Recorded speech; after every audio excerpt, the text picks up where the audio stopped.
Today we will highlight Elijah Roberts. Just wrapped up a really good career at SMU. Had 17 sacks with the Mustangs in the last 2 seasons. Before SMU, he was at Miami, and he's kind enough to join us right now. We are 23 days away from the NFL draft getting underway in Green Bay, Wisconsin. Elijah Roberts is here with us on the Zach Gelb Show. Elijah, appreciate you doing this. How you been?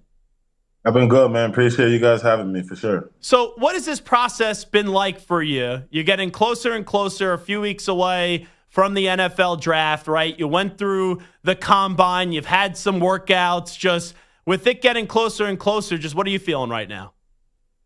Man, just been feeling a little bit of everything in between nervousness, anxious, excited, ready. You just kind of feel a little bit of everything. But I mean, the probably the biggest feeling I am feeling is just, blessed, kind of just happy, kind of just ready for it. Yeah, and you have the tape, right? We know what you did the last 2 years at SMU. Sometimes I find the draft process to be insufferable because someone could have really good tape and it's like, oh, he doesn't interview well, or oh, he didn't do this well at his pro day or his combine, and you get away from the tape, which I don't like. But for people that haven't watched you play, when they turn on the tape, what do you hope they see from Elijah Roberts? Man, hope they see a really good football player, like a guy who brings a lot of versatility, a smart player, don't really mess up my assignment a lot, bring a lot of physicality to my game. And I just do a lot of different things well at different positions. So I just want people to see kind of that, like I'm a football guy, because I am, I really do love football. So I kind of want people to just see that and kind of pop out.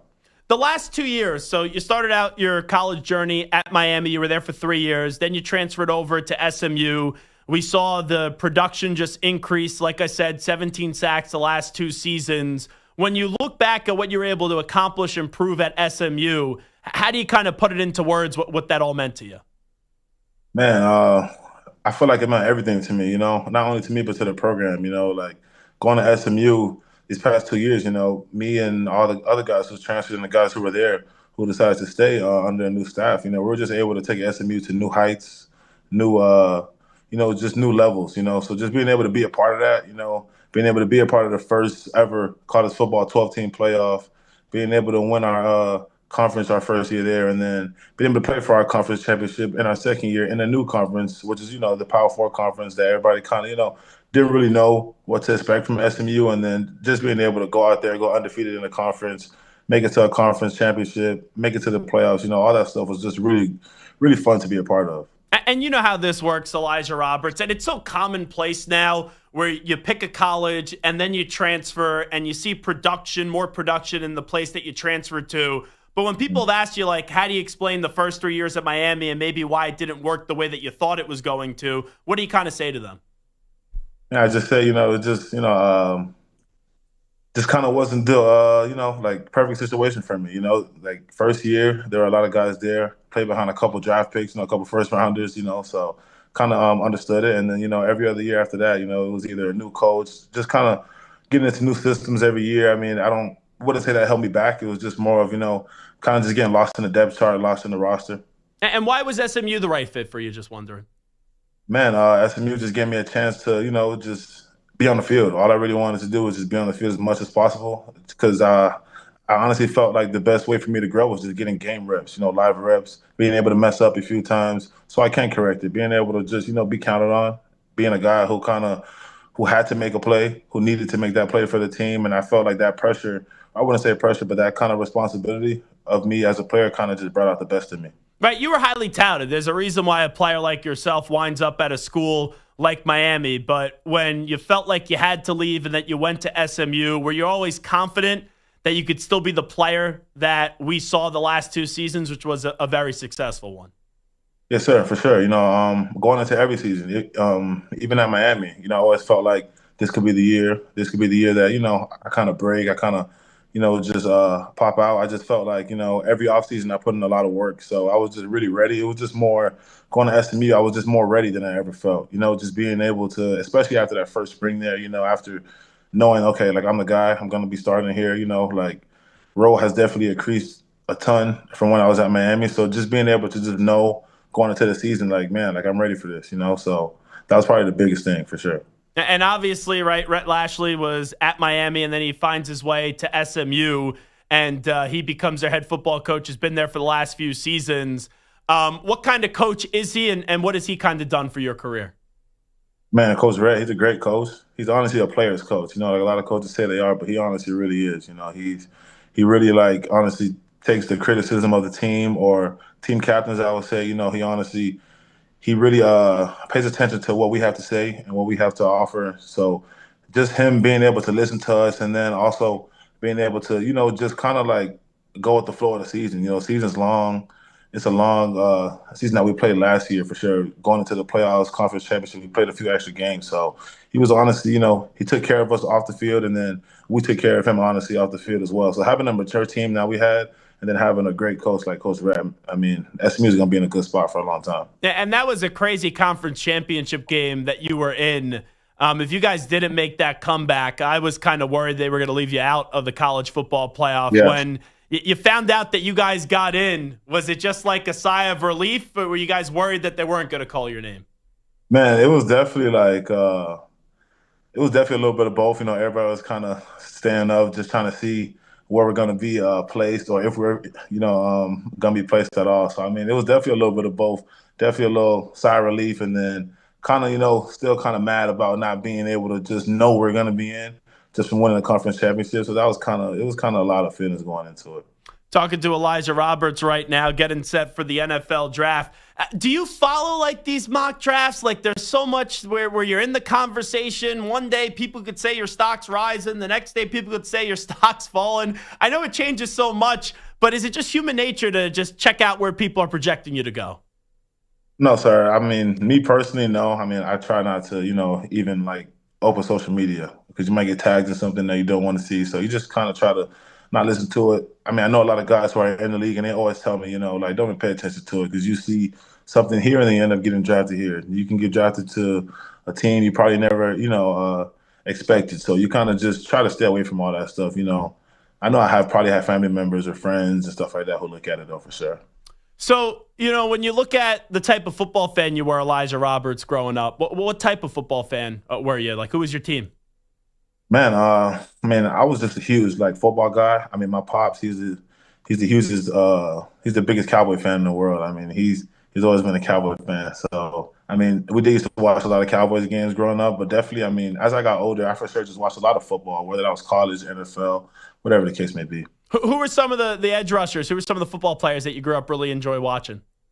Man, well, like I said, I used to watch the Cowboys a lot, so definitely like a DeMarcus Ware growing up, and then I used to like to watch a lot of offense when I was younger for sure. So I mean, a lot of guys, like a lot of good running backs for sure. But as I got older, it was definitely more just watching edge rushers. So now for sure, like a DeMarcus Lawrence, a guy like Cam Jordan, a guy like Chris Jones, or just guys who know how to play the position really, really well in all phases of the game. How do you look back at the combine experience, Elijah? Man, it was a great experience. It was honestly like really, really good. It was something that you kind of only want to do once. It was very long. It was a very long week, with all the medical stuff and all that stuff. But it was honestly really good. Like, being a kid playing football your whole life and being able to honestly be at the combine, see the NFL like logo everywhere. It's on your clothes, it's on your chest. It was so good. It was really good. Yeah, it's got to kind of be a surreal experience because you grow up having this dream.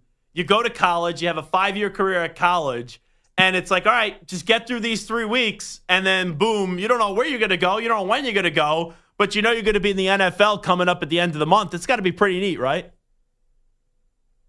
Yeah, I mean, it's really good. You get excited for it, but then you just realize, man, after I get drafted, like it's back to kind of being a college freshman, So you kind of have to get back in that mode of just kind of have to work your way up, work your way on a 53-man roster, work your way up to kind of start and plan whatever the role the team has for you. So it's kind of, it's bittersweet. I mean, it's not like a negative to it at all. You definitely are, excited for it, but you just got to know once the next month comes, it's time to work, for sure.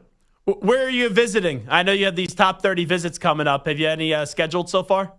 Yes, sir. Next week I'll be taking 2 30 visits, one to the Steelers and one to the Eagles. No, that'd be pretty cool if you landed Philadelphia. They need another pass. I know they have a lot of good pass rushers, but they just lost Brandon Graham. That's got to be a pretty unique opportunity, right? Yes, sir. I mean, you saw what they did in the Super Bowl, man. Like 7 sacks without blitzing? I mean, that'll be great to go in that room and learn from those guys. They haven't won it on the biggest stage, so being able to go there will be honestly really, really good. And this is the neat part, right? I know you got to be professional when you walk into a locker room, but let's say if it was Pittsburgh, they got Yeah. TJ Watt, right? That's either the best or second best pass rusher in the NFL, either TJ Watt or Myles Garrett. Could you imagine being able to learn and get your NFL journey started with TJ Watt in the same locker room as you? Oh yeah, for sure. Like being able to play with a guy like that and just learn from him. I mean, man, like it'll be crazy. Like you'll kind of look at him like, like is this even real? Because you're watching a guy who you watch on TV, who's really good at what he does. But I mean, it'll honestly be a blessing because you'll be able to learn what he learns or learn what he knows. I would say, and then just being able to kind of add that to your game. I mean, it'll be hard to kind of mimic what he does. He's a different kind of player, but for sure. So let's say I'm an NFL general manager and I say, Elijah Roberts, I'm on the fence of drafting you. Why should I pick you? Why should I use a draft pick on you? What would your answer be to me? Man, I'm a great dude on and off the field. Like I said earlier, I mean, I'm a football guy, like I love ball. I love to kind of just win. I love to see other teammates succeed. And then just as a player, I mean, I'm a very versatile guy, very physical guy. I can do it inside, outside. I mean, I played everywhere across the D line in my past 5 years in college. So I mean, anything you want in a player, I mean, I'm not gonna bring any trouble to your locker room. I've been in leadership roles plenty of times before in my football career. So being able to come in and kind of learn and then hopefully one day just be a leader myself. But what do you do for fun outside of football? What are some hobbies that you have? Man, after this, I'll probably get on the game for a little bit and then just go work out again later. I mean, there's not really much to do right now, but yeah, I'm kind of more of a homebody. And then during the off season, I really just get with family and we kind of just take trips.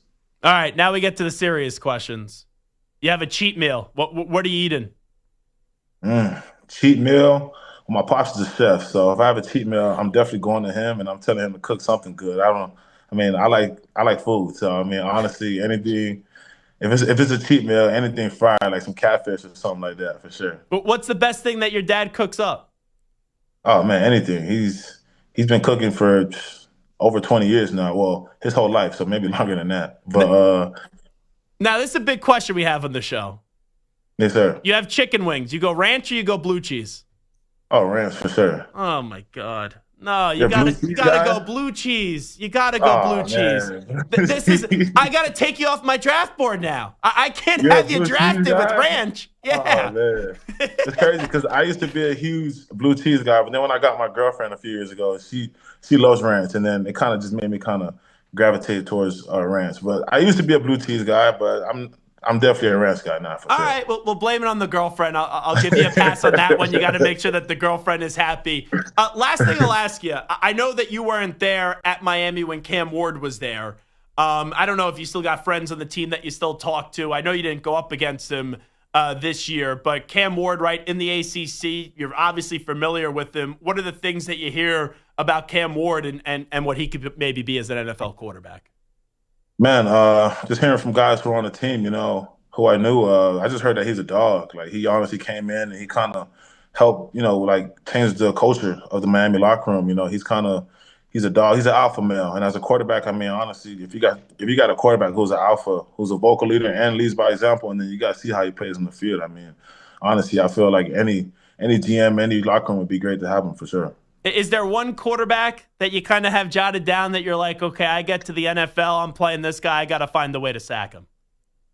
Man, who's ever first on the schedule, whoever we play first, whatever team I'm on, honestly. I'm not really I mean, I love honestly watching good quarterback play, but it's not like a specific guy. Who's ever first on that schedule for whatever team gets me for sure. Absolutely love it. Well, good luck to you and also your family. We appreciate you jumping on board for a few minutes today, Elijah. Thank you. Thank you guys so much for having me, man.